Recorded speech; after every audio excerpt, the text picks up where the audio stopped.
السلام علیکم ورحمۃ اللہ وبرکاتہ۔ رب اشرح لی صدری ویسر لی امری واحلل عقدۃ من لسانی یفقہوا قولی۔ اللہم فقہنا فی الدین، اللہم انی اسألک علما نافعا وعملا متقبلا ورزقا طیبا۔ ہم نے لاسٹ ٹائم دیکھا تھا کہ کیسے صالح علیہ السلام اکیلے تھے اور ان کی قوم کے لوگوں نے کیا کہا کہ یہ اکیلا ہمیں بتائے گا کہ کیا حق ہے، یہ تو اکیلا ہے، ہم اس کے پیچھے چل پڑیں۔ اگر ہم اس کے پیچھے چل پڑے تو ہم تو بڑی گمراہی میں ہوں گے، دیوانگی میں ہوں گے۔ اب دیکھتے ہیں آیت نمبر 25 سے، بسم اللہ الرحمن الرحیم۔ القی الذکر علیہ من بیننا، کیا ڈالا گیا ہے وہی ذکر اس پر ہم سب کے درمیان سے۔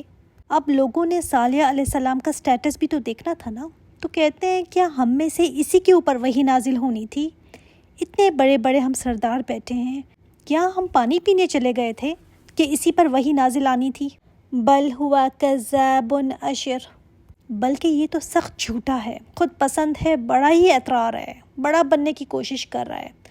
اللہ تعالیٰ نے ان کو آگے سے جواب دیا، سیعلمون غدا من الکذاب الاشر، ان قریب وہ جان لیں گے کل کہ کون ہے جھوٹا اور کون ہے اترانے والا اور کون ہے خود پسند، کون ہے شیخ خورا۔ کوئی حق کی بات بتا رہے ہیں تو لوگوں کو ہوتا ہے نا، بس ایسے ہی بڑا بننے کی کوشش کر رہا ہے، بس اس کو بڑا آگے ہونے کا شوق ہے، اپنی بڑائی بیان کرنے کے لیے جھوٹ کر رہا ہے۔ تو اللہ تعالیٰ نے فرمایا پتہ چل جائے گا تمہیں، اِنَّا مُرْسِلُ النَّاقَةِ فِتْنَةً لَهُمْ فَارْتَقِبْهُمْ فَاصْطَبِرْ۔ اللہ تعالیٰ نے فرمایا ہے بے شک ہم بھیجنے والے ہیں اونٹنی کو۔ آپ کو پتہ ہے نا، ان کے پاس اللہ تعالیٰ نے اونٹنی کا معجزہ بھیجا تھا۔ ان کے ڈیمانڈ پر نا، انہوں نے ڈیمانڈ کیا تھا کہ اونٹنی نکلے چٹان سے تبھی ہم مانیں گے۔ تو اللہ تعالیٰ نے فرمایا بے شک ہم بھیجنے والے ہیں اونٹنی کو، مگر فتنۃ لہم، آزمائش کے لیے ان کی۔ یہ جو ہم اونٹنی بھیجیں گے یہ آزمائش ہوگی ان کی، کہ اونٹنی کو چٹان سے نکال کر ان کو دکھایا جائے، تب یہ ایمان لاتے ہیں کہ نہیں۔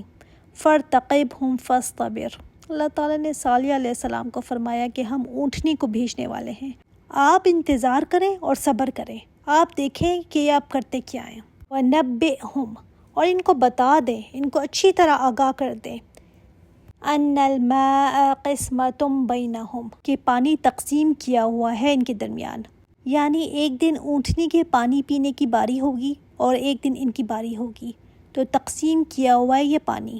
کُلُّ شِرْبٍ مُحْتَضَرٍ، ہر کوئی اپنی باری میں حاضر کیا جائے گا، یعنی ہر ایک کے پانی پینے کی باری ہوگی، اپنی اپنی باری پر حاضر ہوگا، وہ اس کو حاضر ہونا ہوگا جس کی بھی باری ہوگی۔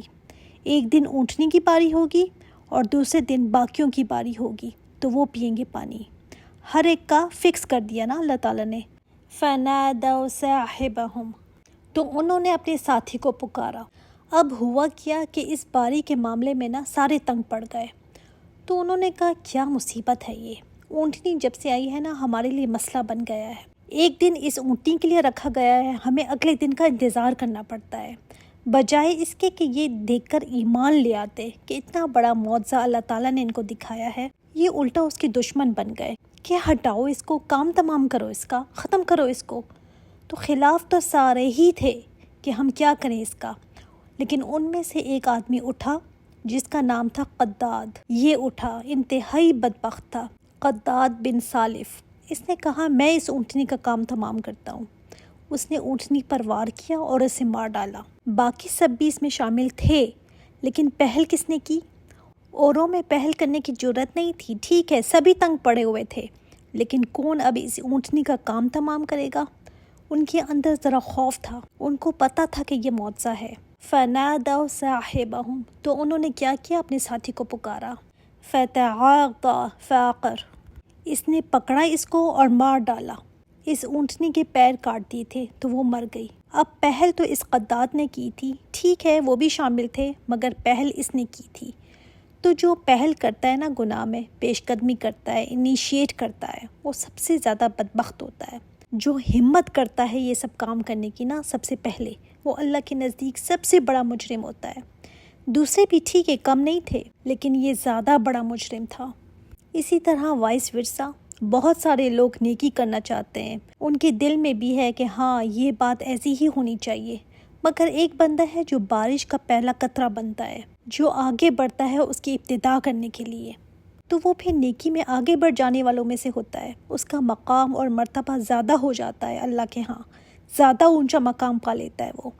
آپ کو پتہ ہے نا، السابقون، سبقت لے جانے والے، تو اسی طرح برائی بھی ہے۔ دل سب کا چاہے کہ ہاں یہ کر لوں، ویسے مزہ بڑا آتا ہے، جی چاہتا ہے، لیکن ایک ان میں سے کھڑا ہو کر پریکٹیکلی اسے کر جاتا ہے، پھر اسے دیکھا دیکھی اس کے پیچھے اوروں کو بھی ہمت آ جاتی ہے، لیکن پہل کرنے والا وہ سب سے برا مجرم بن جاتا ہے۔ اب یہ اگر اٹھ کر کہے باقیوں سے کہ اوروں نے بھی تو کیا ہے، یہ بھی تو کر رہے تھے، ہاں لیکن تم بڑے مجرم ہو، اس لیے کہ تم نے اس کو سٹارٹ کر کے دکھایا، تم نے اس کی شروعات کی، باقیوں کو بھی ہمت مل گئی تمہیں دیکھ کر۔ اس لیے کبھی بھی نہ برائی کے معاملے میں آگے بڑھنے والے نہ بنے کہ میں کر کے دکھاتی ہوں، میں کسی سے ڈرتی نہیں ہوں، نہیں، اگر بڑھنا ہے نا تو نیکی میں آگے بڑھیں۔ فَكَيْفَ كَانَ عَذَابِي وَنُذُرِ، پھر کیسا تھا میرا عذاب اور میرا ڈراوا۔ إِنَّا أَرْسَلْنَا عَلَيْهِمْ، یہ عاد ثانی تھے، پہلے ہم نے عاد اولا کے بارے میں پڑھا تھا نا، تو یہ بھی انہی کی نسل سے تھے۔ ان کے پاس کیا بھیجا گیا؟ صیحۃ واحدہ، ایک چیخ، بس صرف ایک چیخ، ایک آواز تھی۔ فَكَانُوا كَحَشِيمِ الْمُحْتَظِرِ، تو وہ ہو گئے جیسے روندی ہوئی گھاس باڑ لگانے والے کی۔ اللہ اکبر، صرف چیخ ہی تھی نا، آواز ہی تھی، ان کے لیے عذاب بن گئی تھی یہ آواز۔ انسان کبھی غور تو کرے کہ میں ہوں کیا چیز؟ تم کو تو بس ایک آواز ہی کی مار ہے، آواز ایک حد سے زیادہ ہو جائے نا تو انسان اس کو برداشت نہیں کر سکتا، تیز آواز انسان اچھا فیل نہیں کرتا اس کو سن کر۔ انسان کیا چیز ہے، کس بات پر بڑا بنتا ہے؟ آواز کیا ہے؟ کوئی سوچ سکتا ہے کہ آواز سے بھی کبھی کوئی مر سکتا ہے؟ لیکن اللہ تعالیٰ نے ہلاک کر کے دکھایا ان کو آواز سے۔ کوئی لشکر نہیں بھیجے ان کی طرف، کوئی فرشتوں کی آرمی نہیں اتری، بس ایک چیخ تھی۔ کہا جاتا ہے کہ یہ جبرائیل علیہ السلام کی چیخ تھی۔ انسان اتنا نازک ہے نا، یہ تو اللہ تعالیٰ نے کتنی چیزوں سے انسان کو بچایا ہوا ہے، تو انسان چل پھر رہا ہے۔ ایک تیز آواز سے بھی انسان کے کانوں سے خون نکل سکتا ہے، اتنا کمزور ہے انسان۔ تو کہا گیا وہ ایسے ہو گئے کہ جیسے باڑ لگانے والے کی گھاس چورا چورا کی ہوئی، یعنی باڑ لگانے والے کی باڑ اگر گر جائے نا، باڑ اٹ سیلف گرین گھاس سے نہیں لگائی جاتی، گھاس پھوس کی جو خشک ہو جاتی ہے نا اس کی باڑ لگائی جاتی ہے، پھر آن دا ٹاپ آف اٹ وہ گر بھی گئی اور چورا چورا بھی ہو گئی۔ اب جانور بھی اس میں سے گزر رہے ہیں تو اس کا حال کیا ہوا ہوگا؟ تو ان کا بھی حال اس چیخ سے ایسا ہو گیا تھا کہ بالکل چورا چورا ہو گئے تھے، بالکل چورا چورا ہوئے پڑے تھے۔ استغفر اللہ۔ وَلَقَدْ يَسَّرْنَا الْقُرْآنَ لِلذِّكْرِ فَهَلْ مِن مُدَّكِرٍ، پھر بتاؤ اللہ تعالیٰ نے تو اس قرآن کو آسان کر دیا نصیحت کے لیے، تو کیا کوئی ہے نصیحت پکڑنے والا؟ کوئی ہے جو اس سے عبرت لے؟ کوئی ہے جو اثر لے؟ کوئی ہے جو اس سے عبرت پکڑے؟ کوئی تو ہو جو اثر لے ان باتوں کا۔ اللہ تعالیٰ ہمیں ان میں شامل فرما دے جو نصیحت پکڑنے والے ہوں۔ کذبت قوم لوط بالنذر، جھٹلایا قوم لوط نے بھی ڈراووں کو، ڈرانے والوں کو۔ ایک ہی نبی آیا تھا نا ان کے پاس، پھر یہ کیوں کہا گیا کہ انہوں نے جھٹلایا ڈرانے والوں کو؟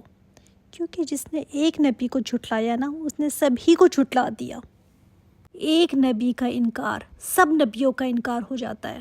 اِنَّا أَرْسَلْنَا عَلَيْهِمْ حَاسِبًا إِلَّا آلَ لُوطٍ، بے شک ہم نے بھیجی ان پر پتھروں کی بارش، إِلَّا آلَ لُوطٍ، سوائے آل لوط کے، اور پتھروں کی بارش۔ اللہ اکبر۔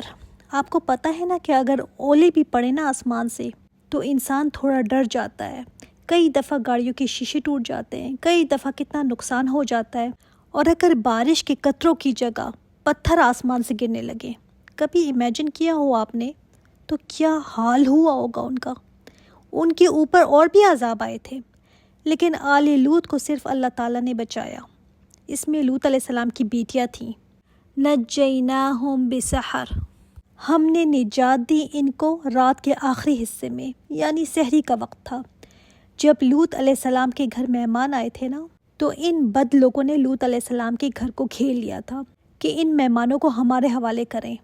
یہ گھیرا ڈالے بیٹھے تھے لوط علیہ السلام کے گھر کا، تو اللہ تعالیٰ نے راتوں رات ہی لوط علیہ السلام کو فرشتوں کے ذریعے اطلاع بھجوائی کہ اس طرح سے ان پر عذاب آنے والا ہے، آپ نکل کھڑے ہوں۔ تو پھر یہ نکل کھڑے ہوئے تھے، پھر صبح طلوع ہوتے ہی ان پر عذاب آیا تھا۔